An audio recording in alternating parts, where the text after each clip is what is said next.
Cinema തുടങ്ങിയതും പിന്നീട് നിദ്രയുടെ ശ്രദ്ധ സിനിമയിൽ മാത്രമായിരുന്നു. ഇടയിൽ ഗാനരംഗം വന്നതും നിദ്രയുടെ കണ്ണുകൾ വീണ്ടും ഷോണിനെ തേടിയെത്തി. അവൻ്റെ കണ്ണുകളും ഇടയ്ക്കിടെ അവളുടെ മേലെ പാറി വീഴുന്നുണ്ടായിരുന്നു. സിനിമ തീർന്നതും ഷോണിൻ്റെ മെസ്സേജ് നിദ്രയെ തേടിയെത്തി. പോവരുത്, താഴെ എൻട്രൻസിൻ്റെ അവിടെ വെയിറ്റ് ചെയ്യണം, ഞാൻ അങ്ങോട്ട് വരാം. മെസ്സേജ് വായിച്ച നിദ്രയിൽ ആദ്യം നിറഞ്ഞു. അവൻ തന്നെ കണ്ടിട്ടുണ്ട്. അവനെ കാണാതെ എങ്ങനെ മുങ്ങാം എന്ന് കരുതിയതായിരുന്നു. അപ്പോഴാണ് അവൻ്റെ മെസ്സേജ് വരുന്നത്.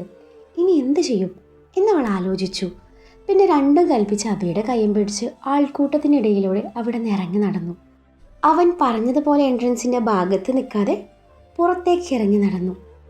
റോഡിലിറങ്ങി ഓട്ടോക്ക് കൈ കാണിക്കുന്ന നേരത്താണ് ഷോണിൻ്റെ വണ്ടി മുന്നിൽ വന്ന് നിർത്തുന്നത്. അടുത്ത നിമിഷം വണ്ടിയുടെ ഗ്ലാസ് താഴ്ന്നു വന്നു. നിദ്രയുടെ ഹൃദയം അന്നേരം വേഗത്തിൽ ഇടിക്കുകയായിരുന്നു. ഒളിച്ചോടാൻ ശ്രമിച്ചിരുന്ന അതേ മനുഷ്യൻ ഇപ്പോൾ അവളുടെ മുന്നിൽ വന്ന് നിൽക്കുന്നു. ഷോണിൻ്റെ കണ്ണുകൾ അവളിലായിരുന്നു. കയറ്. ഗൗരവമേറിയ വാക്കുകൾ. അവൻ കയറാൻ പറഞ്ഞതും നിദ്ര അബിയൊന്ന് നോക്കി. നീ പൊയ്ക്കോ, ഞാൻ ഇവിടെ നിന്ന് ഓട്ടോ പിടിച്ച് പൊയ്ക്കൊള്ളാം, അബി പതിഞ്ഞ സ്വരത്തിൽ പറഞ്ഞു. നിദ്രയുടെ കണ്ണുകളിൽ ഒരു ചെറിയ ചോദ്യം ഉണ്ടായിരുന്നു. താൻ പോകണോ എന്ന നിശബ്ദമായ ചോദ്യമെന്ന പോലെ. നിദ്ര അബിയുടെ കൈ അല്പം മുറുക്കി പിടിച്ചു. പിന്നെ പതുക്കെ വിട്ടു. ഞാൻ പോട്ടെ എന്ന് മൃദുവായി പറഞ്ഞു. അബി കണ്ണ് ചിമ്മി സമ്മതം കൊടുത്തു. എല്ലാം മനസ്സിലായ പോലെ. നിദ്ര ഒരു നിമിഷം കൂടി മടിച്ചു നിന്നു. പിന്നെ പതുക്കെ കാറിൻ്റെ വാതിൽ തുറന്ന് അകത്ത് കയറി. വാതിലടഞ്ഞ ശബ്ദത്തോടൊപ്പം അവളുടെ ഭയങ്ങളും സംശയങ്ങളും ആ വണ്ടിക്കുള്ളിൽ കുടുങ്ങിയ പോലെ തോന്നി. അവൾ അബിയെ നോക്കി കൈ കാണിച്ചു. തിരികെ അബിയും. കാർ മുന്നോട്ട് നീങ്ങുമ്പോൾ ഇരുവരുടെയും ഇടയിൽ ഒരു നിശബ്ദത പടർന്നു. ഇതാണോ നീ പറഞ്ഞ വയറുവേദന? നിശബ്ദതയെ ഭേദിച്ചുള്ള അവൻ്റെ ചോദ്യം കേട്ട് അവൾ തിരിഞ്ഞു നോക്കി. അത് പിന്നെ ഞാനല്ലല്ലോ, നിധിയല്ലേ പറഞ്ഞേ, അവൾ പരുങ്ങലോടെ പറഞ്ഞു. നീ പറഞ്ഞിട്ടല്ലേ അവളത് പറഞ്ഞത്? ഞാൻ ആരോടും ഒന്നും പറഞ്ഞിട്ടൊന്നുമില്ല. ഡ്രസ്സ് എടുക്കാൻ വരുന്നില്ല എന്ന് മാത്രമേ ഞാൻ പറഞ്ഞുള്ളൂ. അതെന്താ ഡ്രസ്സ് എടുക്കാൻ വരുന്നില്ലെന്ന് പറഞ്ഞേ? ഞാൻ വന്നിട്ട് ഇപ്പം എന്തിനാ? അച്ഛനൊഴികെ ആർക്കും എന്നെ ഇഷ്ടമല്ല, അവൾ പരിഭവിച്ചു. എന്ന് നിന്നോട് ആരെങ്കിലും പറഞ്ഞോ എന്ന് ചോദിച്ചാ ഇല്ല, ആരും അങ്ങനെ വന്ന് പറഞ്ഞിട്ടൊന്നുമില്ല. പക്ഷേ ചില സത്യങ്ങൾ അങ്ങനെയാ, വാക്കുകളാൽ പറഞ്ഞാൽ മാത്രമല്ല പെരുമാറ്റത്തിൽ നിന്നും കൂടി വളരെ വ്യക്തമായി മനസ്സിലാക്കാൻ പറ്റും. പ്രത്യേകിച്ച് ഡോക്ടറുടെ ഇന്നലത്തെ പെരുമാറ്റം എന്നെ ശരിക്കും വേദനിപ്പിച്ചു. ഓ, അതിൻ്റെ ദേഷ്യമായിരിക്കും രാവിലെ ഫോൺ വിളിച്ചപ്പോൾ നീ തീർത്തത്. നീ പറഞ്ഞത് മുഴുവനും ഞാൻ കേട്ടിരുന്നു. ഞാൻ എന്ത് പറഞ്ഞു എന്നാ? തൻ്റെ ഉള്ളിലെ ഭയം പുറത്ത് കാണിക്കാതെ അവൾ ചോദിച്ചു. ഒന്നും പറഞ്ഞില്ലേ? അവൻ്റെ ആ ചോദ്യത്തിന് അവൾ നിഷ്കുവായി തലയനക്കി. അന്നേരം ഷോൺ തൻ്റെ പോക്കറ്റിൽ നിന്നും ഫോൺ എടുത്ത് കോൾ റെക്കോർഡിങ്സിൽ നിന്നും ഒരു വോയിസ് ക്ലിപ്പ് എടുത്ത് അവളെ കേൾപ്പിച്ചു. മിസ്ഡ് കോൾ ചെയ്യണം പോലും സൗകര്യമില്ല. പള്ളിയിൽ വെച്ച് എന്നോട് പെരുമാറിയതൊന്നും ഞാൻ മറന്നിട്ടൊന്നുമില്ല. അന്ന് എന്തൊരു ജാടയായിരുന്നു. ഡോക്ടർ ഷേളിയെ പോയി കാണണം പോലും. എൻ്റെ പട്ടി കാണും. എനിക്ക് വയറുവേദനയാണെങ്കിലേ അയാൾക്കെന്താ? ഒരു ഡോക്ടർ ഷോൺ വന്നിരിക്കുന്നു. വീട്ടുകാരറിഞ്ഞിട്ട പേരാ ഷോൺ, ഷോമാൻ. എന്തൊരു ഷോയാ, പട്ടി ഷോ. ഇത് കേട്ട അവളാണെങ്കിൽ ആകെ പെട്ട അവസ്ഥയിലും. ഷോൺ ഒരുതരം ഭാവത്തോടെ അവളെ നോക്കി. ഇപ്പോൾ ഭൂമി പിളർന്ന് ഞാൻ താഴെ പോയിരുന്നെങ്കിലെന്ന് അവൾ അറിയാതെ ആഗ്രഹിച്ചു പോയി. എൻ്റെ പൊന്നു മാവേലി അണ്ണ, നമുക്ക് അവിടെ വല്ലതും മിണ്ടിയും പറഞ്ഞിരിക്കായിരുന്നു. ഈശ്വര, അപ്പോൾ കോള് കട്ടായില്ലായിരുന്നു. അവൾ സ്വയം പറഞ്ഞുകൊണ്ട് അവനെ നോക്കി ചമ്മിയ ചിരി പാസാക്കി. അത് പിന്നെ ഞാൻ ചുമ്മാ തമാശക്ക് അവളെങ്ങനെയോ പറഞ്ഞൊപ്പിച്ചു. ആഹാ, വലിയ തമാശക്കാരിയാണല്ലേ. കഴിഞ്ഞില്ല, ദേ ഒരെണ്ണം കൂടിയുണ്ട്. അയ്യോ, കഴിഞ്ഞില്ലേ? ഈശ്വര, ഇനി എന്താണെന്തോ. അവൾ ആത്മഗതിച്ചു. അവൻ അടുത്ത വോയിസ് ക്ലിപ്പ് കൂടി കേൾപ്പിച്ചു. ഹലോ, ഇത് ഞാനാ. ഞാനോ? ഏത് ഞാൻ? പേര് പറയടോ. നിനക്ക് എന്നെ മനസ്സിലായില്ലേ? അങ്ങനെ മനസ്സിലാവാനേ ഇയാളെ എൻ്റെ കുഞ്ഞമ്മയുടെ മോനൊന്നുമല്ലല്ലോ. ഡി, എൻ്റെ ഫോണിലേക്ക് വിളിച്ച് എന്നെ ഇടീന്ന് വിളിക്കുന്നു. നീ ആരടാ? നിന്റെ മറ്റവൻ. വോയിസ് ക്ലിപ്പ് മുഴുവൻ കേട്ടതും നിദ്ര അങ്ങ് വല്ലാണ്ടായി. എൻ്റെ ഈശ്വര, ഞാനിതാ വണ്ടിയും പിടിച്ച് അങ്ങോട്ടേക്ക് വരുവാണേ എന്നും ആത്മഗതം പറഞ്ഞുകൊണ്ട് അവൾ അവനെ നോക്കി എളിച്ചു കാണിച്ചു. ഇതും തമാശക്കാവും അല്ലേ? ഹേയ് അല്ല, ഇത് ആളറിയാതെ പറ്റിപ്പോയതാ. എൻ്റെ അമ്മയാണ് സത്യം. അന്നേരം ഒന്ന് അമർത്തി മൂളിക്കൊണ്ട് അവൻ ഡ്രൈവിങ്ങിൽ ശ്രദ്ധ കൊടുത്തു. അവൾ പുറത്തേക്ക് മിഴികൾ നട്ടു. ഇപ്പം മൗനം പാലിച്ചില്ലേൽ അവൻ തന്നെ എടുത്ത് അലക്കുമെന്ന് അവൾക്കറിയാമായിരുന്നു. കുറച്ചു നേരം ഇരുവരും ഒന്നും മിണ്ടിയില്ല. ഇന്ന് കോളേജിലെ അവൻ്റെ ആ ചോദ്യം കേട്ട് അവൾ തിരിഞ്ഞു നോക്കി. ഉണ്ട്. ഓ, അപ്പോൾ കള്ളം പറഞ്ഞിട്ടാ സിനിമക്ക് വന്നത് അല്ലേ? അത് പിന്നെ അഭിരാമി അവൾ നിർബന്ധിച്ചപ്പോൾ, അല്ലാതെ എനിക്ക് സിനിമയ്ക്ക് പോകാൻ വല്ല താല്പര്യമൊന്നുമില്ലായിരുന്നു. ഇത്തവണ കുറ്റം അബിയുടെ മേലെ ചാർത്തി. അപ്പോൾ ഇന്നത്തെ ക്ലാസ് പോയി. നിന്റെ സെക്കൻഡ് ഇയറിൻ്റെ റിസൾട്ട് വന്നോ? ആ ചോദ്യം കേട്ടതും അവളൊന്ന് ഞെട്ടി. ഇനി അടുത്ത ചോദ്യം എന്തായിരിക്കും എന്ന് ഊഹിച്ചുകൊണ്ട് അവൾ പതിഞ്ഞ സ്വരത്തിൽ മറുപടി പറഞ്ഞു. ഇല്ല, വന്നിട്ടില്ല. ഫസ്റ്റ് ഇയറിൽ 2 സപ്ലി ഉണ്ടായിരുന്നു. അതുകൂടി ചേർത്തിട്ടാണ് സെക്കൻഡ് ഇയർ എക്സാം എഴുതിയത്. സെക്കൻഡ് ഇയറിൻ്റെ റിസൾട്ട് ഇന്നോ നാളെയോ എന്ന് കരുതി കാത്തിരിക്കുകയാണ്. മിക്കവാറും എല്ലാം കൂടി താൻ സപ്ലികൾ വാരിക്കൂട്ടും എന്ന് മനസ്സിൽ പറഞ്ഞുകൊണ്ട് അവൾ അവനെ നോക്കി. എത്ര പെർസെൻറ്റേജ് മാർക്ക് എക്സ്പെക്റ്റ് ചെയ്യുന്നുണ്ട് എന്നല്ല അവൻ്റെ ചോദ്യം കേട്ട് അവൾ കുഴങ്ങി. അങ്ങനെയൊന്നുമില്ല എന്നും പറഞ്ഞൊപ്പിച്ച് അവൾ ഒഴിഞ്ഞു മാറി. ഈശ്വര, എൻ്റെ മാർക്ക് അറിഞ്ഞാൽ ഇയാൾ എന്നെ ഡിവോഴ്സ് ചെയ്യായിരിക്കും എന്ന് മനസ്സിൽ പറഞ്ഞു ചുരിദാറിന് ഷോൾ കൊണ്ട് അവൾ ചുഴറ്റിക്കൊണ്ടിരുന്നു. അതെ, എന്നെ ഇവിടെ ഇറക്കിയാൽ മതി, ഞാൻ ബസ്സിൽ പോയിക്കോളാം എന്നുള്ള അവളുടെ പറച്ചിൽ ഗൗനിക്കാതെ അവൻ വണ്ടി മുന്നോട്ടെടുത്തു. അതെ, എന്നെ ഇവിടെ ഇറക്കിയാൽ മതിയെന്ന് അവൻ കേട്ട് കാണില്ല എന്ന പോലെ അവൾ വീണ്ടും പറഞ്ഞു. അങ്ങനെ പാതി വഴിയിൽ ഇറക്കാനല്ല ഞാൻ കൂടെ കൂട്ടിയത്. പർച്ചേസിന് പോകാനുണ്ടെന്ന് പറഞ്ഞ് അച്ഛൻ നിർബന്ധിച്ചതുകൊണ്ടാണ് ഞാൻ ഇന്ന് ലീവ് എടുത്തത് പോലും. ഇതിപ്പോൾ 2.5 മണിക്കൂർ സിനിമ കണ്ടു തീർത്തു. ഇനിയിപ്പോൾ ഇന്ന് തന്നെ എല്ലാം എടുത്തിട്ട് മാത്രമേ നമ്മൾ തിരികെ പോകുന്നുള്ളൂ. ഞാനെങ്ങുമില്ല. അതെന്താ ഇല്ലാത്ത? അവിടെ ലിയയുടെ വീട്ടുകാരൊക്കെയും ഉണ്ടാവില്ലേ? ഉണ്ടെങ്കിൽ ഇപ്പം എന്താ? ഉണ്ടെങ്കിൽ തന്നെ ഇപ്പം എന്താ? അത് പിന്നെ അവരൊക്കെ എന്നെ എന്തോ പോലെയാണ് കാണുന്നത്.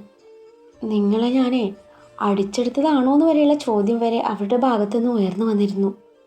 നിദ്ര വാടിയ മുഖത്തോടെ പറഞ്ഞു. ഒരു കണക്കിന് അതും ശരിയല്ലേ. ഉള്ളിൽ വിരിഞ്ഞ ചിരി പുറത്ത് കാണിക്കാതെ അവൻ പറഞ്ഞതും അവൾ ചുണ്ടു കൂർപ്പിച്ചു അവനെ നോക്കി. അതെ, അന്നൊരിക്കലും എന്നോട് പറഞ്ഞില്ലേ നിങ്ങൾക്ക് മറ്റൊരു പെൺകുട്ടി ഇഷ്ടമാണെന്ന്? ആ പെണ്ണ് അവളല്ലേ, ആ ലിയയുടെ ചേച്ചി? നിദ്രയുടെ ചോദ്യം കേട്ട് ഷോൺ അവളെ കൂർപ്പിച്ചു നോക്കി. എന്ന് നിന്നോട് ഞാൻ പറഞ്ഞോ? ഷോൺ കടുപ്പിച്ച് ചോദിച്ചു. പെണ്ണാരാണെന്ന് പറഞ്ഞില്ല, പക്ഷേ ഒരുത്തി ഇഷ്ടമാണെന്ന് എന്നോട് പറഞ്ഞിരുന്നു. എനിക്ക് നല്ല ഓർമ്മയുണ്ട്.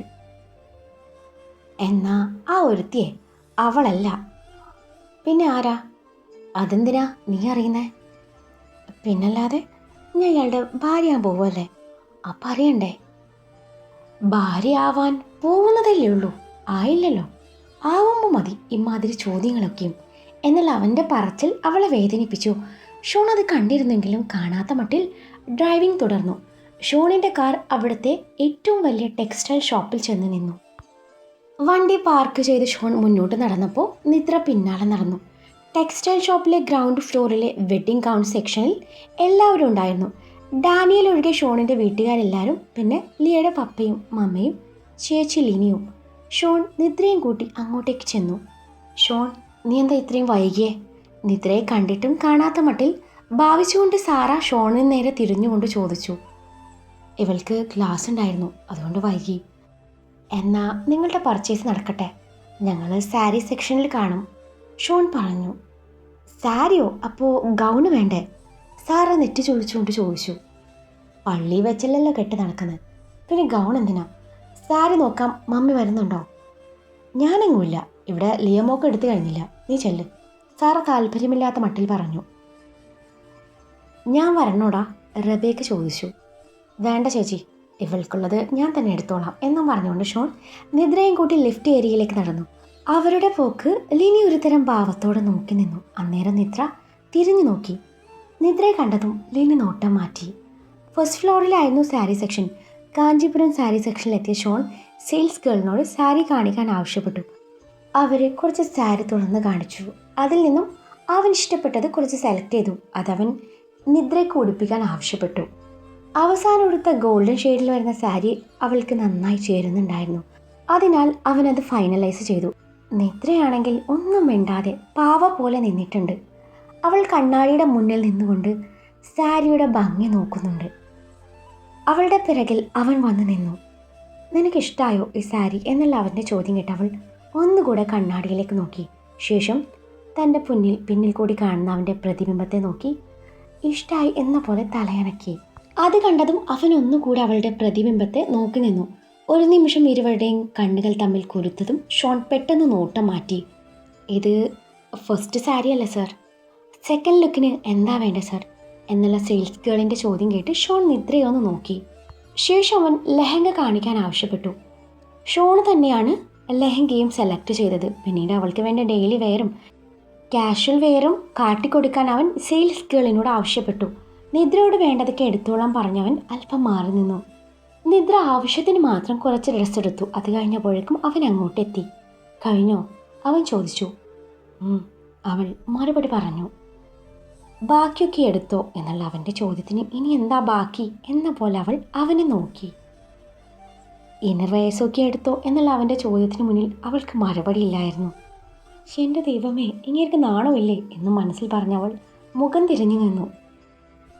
അതിനിങ്ങനെ നാണിക്കാൻ എന്തിരിക്കുന്നു, വേണ്ടതൊക്കെയും ഇപ്പം തന്നെ എടുത്തേക്കണം, ഇനിയും ഇതിന് വേണ്ടി വരാൻ എന്നെ കൊണ്ട് പറ്റില്ല എന്ന് പറഞ്ഞവൻ പോയതും അവൾ ചമ്മലോടെ സെയിൽസ് ഗേളിനോട് കാര്യം പറഞ്ഞു.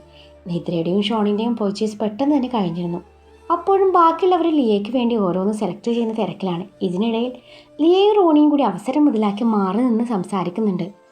പർച്ചേസ് കഴിഞ്ഞ് മടങ്ങാൻ നേരം ഷോൺ മമ്മിയുടെ അരികിലേക്ക് വീണ്ടും ചെന്നു. മമ്മി, ഞങ്ങൾ പോവാണ്. ഇവളെ വീട്ടിൽ കൊണ്ട് വിട്ടിട്ട് വേണം എനിക്ക് ഹോസ്പിറ്റലിലേക്ക് പോവാൻ. അത്രയും പറഞ്ഞ് ഷോൺ പോവാൻ നേരം ഡേസി സാറയുടെ അരികിലേക്ക് വന്നു. സാറ വല്ലാത്ത ഭാവത്തോടെ അവരുടെ പോക്ക് നോക്കി നിൽക്കുകയാണ്. ഇതാണ് പറ്റിയ അവസരമെന്ന് മനസ്സിലാക്കിയ ഡേസി എരുതിയിൽ എണ്ണയൊഴിച്ചു. അവള് നിന്റെ മോനെ ശരിക്കും കയ്യിലെടുത്തെന്ന് തോന്നുന്നു. ഇങ്ങനെ പോയാലേ അവൻ കൈവിട്ട് പോവും. ഒന്ന് സൂക്ഷിക്കുന്നത് നല്ലതാ എന്നുള്ള ഡേസിയുടെ പറച്ചിൽ കൂടി ആയതും സാറയ്ക്ക് നിദ്രയോടുള്ള ഇഷ്ടക്കേട് ഒന്നുകൂടെ വർദ്ധിച്ചു. നിദ്രയും കൊണ്ട് ഷോൺ നേരെ ചെന്നത് ജ്വല്ലറി ഷോപ്പിലേക്കാണ്. താലി വാങ്ങിക്കുക എന്നതായിരുന്നു ഉദ്ദേശം. അവൻ നേരത്തെ തന്നെ താലിക്ക് ഓർഡർ കൊടുത്തിട്ടുണ്ടായിരുന്നു. അവൻ്റെ പിറകെ ഒരു പാവക്കുഞ്ഞിനെ പോലെ അവളും ചെന്നു. നിദ്ര അവിടെ ഒരു ഭാഗത്തിരുത്തി അവൻ അവിടുത്തെ സ്റ്റാഫിനരികിലേക്ക് നടന്നു. ബോക്സിലാക്കിയ താലി അവർ ഷോണിന് കാട്ടിക്കൊടുത്തു. അവൻ ഓക്കെ ആണെന്ന് പറഞ്ഞതും അവരത് പാക്ക് ചെയ്തു. ഇതേ സമയം നിദ്ര നെക്ലേസ് സെക്ഷനിൽ ചെന്ന് ഓരോ നെക്ലേസും അണിഞ്ഞു നോക്കുന്നുണ്ട്. പോവാം എന്നുള്ള അവൻ്റെ പറച്ചിൽ കേട്ടാണ് അവൾ തിരിഞ്ഞു നോക്കുന്നത്. അവൾ കഴുത്തിൽ അണിഞ്ഞ മാല അവിടെ ഊരി വെച്ച് അവൾ അവൻ്റെ പിന്നാലെ ചെന്നു. തിരികെ വണ്ടിയിൽ കയറിയതും നിദ്രയുടെ കണ്ണുകൾ അവനിൽ മാത്രമായിരുന്നു. അവൻ്റെ ഉള്ളിൽ എന്താണെന്ന് അവൾക്ക് മനസ്സിലാവുന്നേയില്ലായിരുന്നു. എന്നാലും എൻ്റെ ഡോക്ടറെ, ഈ മനസ്സിനകത്ത് എന്താണെന്ന് എങ്ങനെയൊന്ന് മനസ്സിലാക്കുക. ചിലപ്പോൾ തോന്നും ഇയാൾക്ക് എന്നെ ഒരുപാട് ഇഷ്ടമാണെന്ന്, ചിലപ്പോൾ തോന്നും ഒട്ടും ഇഷ്ടമല്ലെന്ന്. ചില നേരത്തെ ആ ജാട കാണുമ്പോഴേ വല്ല പൊട്ടക്കിണറ്റിലും തള്ളാൻ തോന്നും. നിദ്ര അവൻ്റെ മുഖത്തേക്ക് നോട്ടമെറിഞ്ഞുകൊണ്ട് ഓരോന്ന് മനസ്സിൽ പറയുന്നുണ്ട്. ഈ നേരത്താണ് അവൻ്റെ നോട്ടം അവളെ തേടിയെത്തുന്നതും. തൻ്റെ മുഖത്തേക്ക് ദൃഷ്ടി പതിപ്പിച്ചു എന്തൊക്കെയോ ചിന്തിച്ചു കൂട്ടുന്ന നിദ്രയെ കണ്ട് അവൻ അവൾക്ക് നേരെ വിരൽ ഞൊടിച്ചതും അവൾ ചമ്മലോടെ നോട്ടം മാറ്റി. അവൾക്ക് നല്ല വിശപ്പുണ്ടായിരുന്നെങ്കിലും അവനോട് പറയാൻ അവൾക്ക് മടി തോന്നി. ഇനി വീട്ടിലെത്തിയിട്ട് കഴിക്കാം എന്ന് കരുതി അവൾ മിണ്ടാതിരുന്നു. ആ നേരത്തെ തന്നെയാണ് ഷോണിന് ഹോസ്പിറ്റലിൽ നിന്നും കോൾ വരുന്നതും ഒരു എമർജൻസി കേസ് വന്നിട്ടുണ്ടെന്ന് അറിയുന്നതും. നിദ്രയെ ഓട്ടോയിൽ കയറ്റിവിട്ട് ഷോൺ വണ്ടി നേരെ ഹോസ്പിറ്റലിലേക്ക് തിരിച്ചു. തനിക്ക് പച്ചവെള്ളം പോലും വാങ്ങിച്ചു തന്നില്ലല്ലോ ദുഷ്ടൻ എന്നും മനസ്സിൽ പറഞ്ഞുകൊണ്ട് നിദ്ര ഓട്ടോയിൽ കയറി വീട്ടിലേക്ക് തിരിച്ചു. അബി വീട്ടിലെത്തി ഭക്ഷണമൊക്കെയും കഴിച്ചു. ഒരു ഉറക്കിക്കും കഴിഞ്ഞു നിദ്രയെ വിളിച്ച് സംസാരിച്ചു. നിദ്ര അന്നേ ദിവസത്തെ കാര്യങ്ങൾ മുഴുവനും അവളോട് പറഞ്ഞു. എടി, നീ പറഞ്ഞ കാര്യങ്ങളൊക്കെയും വെച്ച് നോക്കുമ്പോഴേ പുള്ളിക്ക് നിന്നോട് ഇഷ്ടമൊക്കെയുണ്ട്. പക്ഷേ ആ ഇഷ്ടമല്ല മറ്റേ ഇഷ്ടം. ഇത് വെറും ഇഷ്ടമാണ്. എന്തോ അബി നീ പറയുന്നത്, ഒന്ന് തെളിച്ചു പറ. എടി, അത്രയും നേരം നിന്നെ ഒറ്റയ്ക്ക് കിട്ടിയിട്ട് പുള്ളി നിന്റെ വിരൽ തുമ്പിൽ പോലും സ്പർശിച്ചില്ല എന്ന് പറഞ്ഞാലേ അതിന് പിന്നിൽ എന്തോ ഒന്നില്ലേ? എന്തില്ലേന്ന്? അബിയുടെ വാക്കുകൾ കേട്ട് നിദ്ര നേരെ ആദിയോട് ചോദിച്ചു. അത് പിന്നെ ഞാൻ എങ്ങനെയാ അത് പറയാ? എടി, മനുഷ്യനെ ടെൻഷൻ അടുപ്പിക്കാതെ നീ ഒന്ന് പറയുന്നുണ്ടോ അബി? നിത്തു, എടി, ഇനിയിപ്പോൾ അങ്ങേർക്ക് നിന്നോട് അത് തോന്നുന്നില്ലെങ്കിലോ? ഏത്? എടി, അങ്ങേർക്കേ നിന്നോട് വികാരം തോന്നുന്നില്ലെങ്കിലോ എന്ന്. വികാരം തോന്നാൻ മാത്രം ഞാനെന്താ അന്നേരം തുണിയില്ലാതെ നിൽപ്പായിരുന്നോ? എൻ്റെ ദൈവമേ, ഇവളുടെ ഒരു കാര്യം. എടി, വികാരം പലതരത്തിലുണ്ട്. നീ പറഞ്ഞ വികാരമല്ല ഞാൻ ഇവിടെ ഉദ്ദേശിച്ചത്. I mean love, opposite sexual attraction. നിൻ്റെ ഡോക്ടർക്ക് അതില്ലെന്നാണ് എൻ്റെ ഒരിത്. ഇനിയിപ്പോൾ അങ്ങേര് മറ്റേതാണോടി? പൊക്കോണം അവിടെ നിന്ന്. അവളുടെ ഒരു കണ്ടുപിടുത്തം. ഇത് അതൊന്നുമല്ല, നീ വെച്ചേ. അതും പറഞ്ഞ് നിദ്ര കോൾ അവസാനിപ്പിച്ചു. ഷോ, ഇനിയിപ്പോൾ അവൾ പറഞ്ഞതുപോലെ തന്നെ ആയിരിക്കുമോ? നിദ്ര നഖം കഴിച്ചുകൊണ്ട് ആലോചനയിലാണ്ടു. ശരിയാ, തന്നെ ഒന്ന് സ്നേഹത്തോടെ നോക്കുന്നത് പോലും താൻ കണ്ടിട്ടില്ല. അതെന്താ അങ്ങനെ? ഒടുവിൽ ഓരോന്ന് ചിന്തിച്ചുകൊണ്ട് നിദ്ര അവിടെ തന്നെ ഉറങ്ങിപ്പോയി. വിളക്ക് വെക്കാൻ നേരമായതും മാധവി വന്ന് അവളെ വിളിച്ചുണർത്തി. കുളിച്ച് വസ്ത്രമൊക്കെ മാറി പ്രാർത്ഥിച്ചു. പഠിക്കാനെന്ന വ്യാജേന പുസ്തകവും എടുത്ത് മറിച്ചു സമയം തള്ളി നീക്കി. അവളുടെ മനസ്സ് മുഴുവൻ നേരത്തെ അഭി പറഞ്ഞ കാര്യങ്ങളായിരുന്നു. രണ്ടും കൽപ്പിച്ച് അവൾ തൻ്റെ ഫോണെടുത്ത് അവൻ്റെ നമ്പറിലേക്ക് വിളിച്ചു. അന്നേരം അവൻ വീട്ടിലേക്ക് എത്തിയതേ ഉള്ളൂ. 1-2 എമർജൻസിയും സർജറിയും എല്ലാം കൂടി കഴിഞ്ഞപ്പോൾ ഒരുപാട് ടയേർഡായിരുന്നു. അവനന്ന് ലഞ്ച് പോലും കഴിച്ചില്ലായിരുന്നു. വീട്ടിലെത്തി ഡ്രസ്സ് മാറുന്ന നേരത്താണ് നിദ്രയുടെ കോൾ വരുന്നത്.